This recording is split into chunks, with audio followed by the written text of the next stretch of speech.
Community conservation is all about local.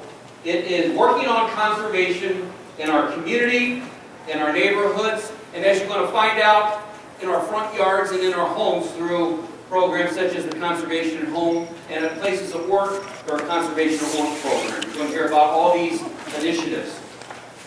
When conservation is done where you live and where people live, it becomes more meaningful and more impactful. It's more relevant to you. I'm sure we could all appreciate some cool conservation projects going on in the communities around where we live. Say, hey, if you live in Downers Grove, well, I heard Naperville was doing some cool stuff, and vice versa. But it would really be cool if you lived in Downers Grove, if it was happening in Downers Grove, right? It becomes more meaningful to you. It would even be even more cool if it was happening in the subdivision or the neighborhood that you lived in, and that you were involved, whether it be building a rain garden or helping your neighbors install a bunch of rain barrels. When you're involved, when people are involved, they're invested and it becomes more meaningful, and it becomes more meaningful, it becomes more impactful. So what we're going to talk about today, throughout the morning, you're going to hear lots of really cool stories, is how do we make conservation more meaningful to people? How do we make it more local? How do we make it more relevant by focusing on drilling deep in the communities that we live and that we work in? And it's really about engaging people. You know, conservation oftentimes is more about the people than the project. Conservation has to involve people, because if we don't involve people in what we do, then we're not in it for the long haul. We have to be thinking long term. So the more people we engage in our conservation activities, we begin to slowly develop what we're ultimately after, and that is to ensure that conservation becomes part of the culture in the communities that we live in. Where communities consider conservation a core value. Where it's not a wish that we have clean water, clean air, and parks and open space. It's an expectation. So over time, we develop these expectations that clean water, clean air, the protection of our natural resources, and conservation in general is part of the fabric of every community that we live and work in throughout the Chicagoland area. And the projects have to be fun. They have to be positive. They have to be educational and help create community pride. The last bullet here really touches on the whole sustainability model, where good community conservation touches upon the social, the environmental, and the economic fabric of our communities. Community conservation is about more conservation for more people. I can't emphasize enough the importance of engaging people in projects, volunteerism, youth groups, schools, our elected officials, homeowners associations. Connects people with the places that they live and they work. It connects people to each other, and it connects organizations to each other also. Good community conservation also establishes partnerships, sometimes non-traditional partnerships, where organizations that maybe haven't worked together in the past are working together on something that is beneficial to the community. Lots of benefits. Really, it's about quality of life. We heard Chairman Cronin talk about quality of life. We heard Jack talk about how lucky we are in the Chicago region. We really are. If you travel around the country to other large metropolitan areas, we are light years ahead in many, many ways. We have more than 250,000 acres of protected open space in the Chicago area.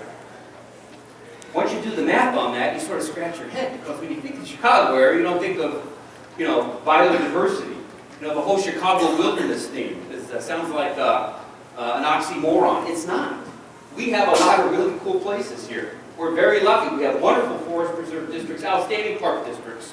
People expect to have open space where they live. They need places to play. They need to be able to interact with the outdoors. So creating community pride around issues that are relevant to your community. Conservation should solve problems. Not just do something because it's fun, but it should solve a problem in a community. It could be like the Village of Niles. Village of Niles built the largest rain garden I've ever seen in my life. They had, right next to City Hall, an ugly vacant lot, and next to that, an old parking lot that had really poor drainage. So instead of investing a bunch of infrastructure in that, they invited the community. They got the local Coca-Cola plant to fund it, and they had over 100 people in the community come out and build a rain garden on that vacant lot that solved the drainage problem from the parking lot. So they solved the problem. They got over 100 people, kids and families out to actually build the rain garden. They put in benches and trees, and now it's a little park. It's public space that people enjoy. And if you think a future city council in Niles would ever want to extend that parking lot where that rain garden is, what do you think the community would say? No way, Jose. That rain garden is ours. My kids and I helped build that. You're not touching that. And that's that kind of community pride and community investment and community engagement that these kind of conservation projects can inspire.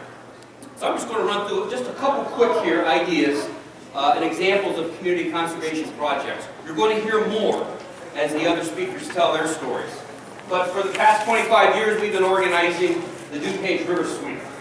And we'll get anywhere from, 500 to 700 volunteers show up on one day. This year, it's May the 21st. And they'll spend a couple hours just cleaning up their local river and stream. Now, you take your kids, or you take a group from work, or your homeowners association, you spend a couple hours cleaning trash and garbage out of our streams, you're probably going to get ticked off if you see people throwing trash in the stream, okay? Because you just spent a couple hours cleaning it up. So you're going to be keeping an eye on that stream. You're now invested in that creek. Because you don't want to go back and have to pick it up again, even though we do get new stuff washed in every year. So this is, as an example, you're going to hear a story from Jim Knutson from the village of Carroll Stream, how they have really engaged their community in cleaning up their local creeks that flow through their community. The county, they started an Adopt a Stream program a couple years ago. Now we partner with them to administer it.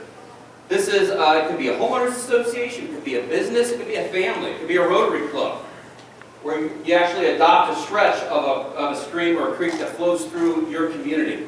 And if you clean it up twice a year, you get this cool sign. That's pretty good advertising if you're a business, right? Right on the road, right on the bridge. Thousands of people every day are going to see that sign and know that you, your company, your family, whatever, have adopted that section and you're cleaning it up. And one of the two times you clean it up could be part of the DuPage River Sweep. So one in addition to the River Sweep. So this is a way to get local organizing around a resource in your community to make an impact. This is one of my favorite ones. This is legalized graffiti. Storm drain stenciling program. Kids love this. They go around and they stencil this message in front of storm drains where they live in their neighborhood and their subdivision. Dump no waste, drains to river. There are still people that dump paint and oil and all kinds of other nasty stuff down our storm drains. I know that's hard to believe, but people still do that. And so, scout troops love this. Church groups do this. Neighborhood associations do this. Right in their neighborhood where they live, where they stencil this message in front of storm drains, and then they go around and hang this neat little fish information sheet on the door hangers of all the homes in that subdivision. So when they see the little thing out, the stencil on the road, they have a little educational piece that explains why they're doing it. It keeps stuff from being dumped in our local sewers. You'll hear a little bit more about this too later, a conservation home program. You can't get any more local than doing conservation work in your front yard. You bring conservation and you bring nature right up to your front door through the use of native landscaping, rain barrels, stuff like that. A lot of people put in butterfly gardens and rain gardens. Now imagine if everyone in your neighborhood did this. You just extended the forest preserve that's down the street into your front yard. The other day, I don't know how many birds we have in the crowd. All right, I had a red-shouldered hawk in my yard the other day. That was really, really cool. And, red-shouldered hawks are not common. But I live on a little more than an acre, got a lot of trees, and I've done my entire yard almost exclusively in natives. I had a red-shouldered hawk in my yard the other day. If you build it, they will come. How many people want a rain barrel? All right, well, you better be present to win. We do about 24 community rain barrel programs a year. We want to do more. We want to see a rain barrel on every downspout. Now, you're going to hear a little bit more about this later, but a few years ago, we worked with the village of Downers Grove. How many people here from Downers Grove by chance? All right, I love Downers Grove. What a great community. We did a community rain barrel sale with them, and we sold 777 rain barrels. Now imagine 777 cars showing up on a Saturday in April to come up and pick up their rain barrels. They were all organized by color. And this is the kind of thing that I could not believe that 777 people ordered rain barrels for one event. And we would like to see this everywhere. Now, how many people here from Lyle? How many people here from Geneva? All right. I know in the past, the Village of Lyle, they did a rain barrels on parade. So you can take this rain barrel idea, you can engage local artists to paint them. They partnered with the Chamber of Commerce, and they displayed these rain barrels throughout the community and then auctioned them off, and a local charity got all of the proceeds. Now, that's a perfect example of community conservation. There was education about rainwater and about water conservation. They engaged non-traditional partners. You had the Chamber of Commerce, you had local artists. That's a perfect example of what community conservation is all about. And we'll hear more about this too, but I tell you what, there's almost, in every community there's a garden club. And there's a library or a city hall, a lot of really great opportunities and places to do community rain gardens, butterfly gardens, native landscaping, and public spaces. And engaging the local garden clubs and the church groups and working on community gardens is a great way to promote community-based conservation. And how many people have ever participated in a restoration work day? Yeah, I'll tell you what, it's fun. You get exercise, you get to be outside, and you get to cut things down that need to get out of there. And then when you walk away, you feel really good because you just helped nature. And in this instant gratification society, we like to then be able to look back and say, wow, that wood one's not so choked out anymore. It's nice and open. It's going to get some sunlight, and our native wildflowers are now going to bloom. So we all live near parks. We all live fairly close to forest preserves, and we're fortunate in DuPage County to have a lot of those in the communities that we work in. So there's always opportunities for families and youth groups to volunteer to help the local park district or to help the local forest preserve district clean up some of their natural areas. So these are just some real quick examples of what community conservation is all about. Just a couple other real ones. The neighborhood groups organized to clean trash from their creek flowing through their subdivision. Well, if you have a creek going through your backyard, that's your creek. You can't get any more local and impactful than that. Local garden club organizes to build a butterfly garden in front of the library. Very common. Boy Scout troop stencils 300 storm drains in their neighborhood and hangs those informational flyers on the door hangers and keep their detention pond clean where they live. Homeowners Association wants to save money on mowing. So we hook them up with our pollinator meadow mix that you'll hear about later to help and to turn their area into a pollinator natural area. And the village of Carroll Stream, Jim, we worked with you guys on a tree sale. It's not a good idea to plant just ashes only. We're learning that variety is important, but long time ago they planted way too many ashes. They all died. And so educating homeowners to get them to plant native trees, variety of species to help with that robustness and that diversity, that's something that we worked with you guys on this past year, and I'm sure it'll be a multi-year project.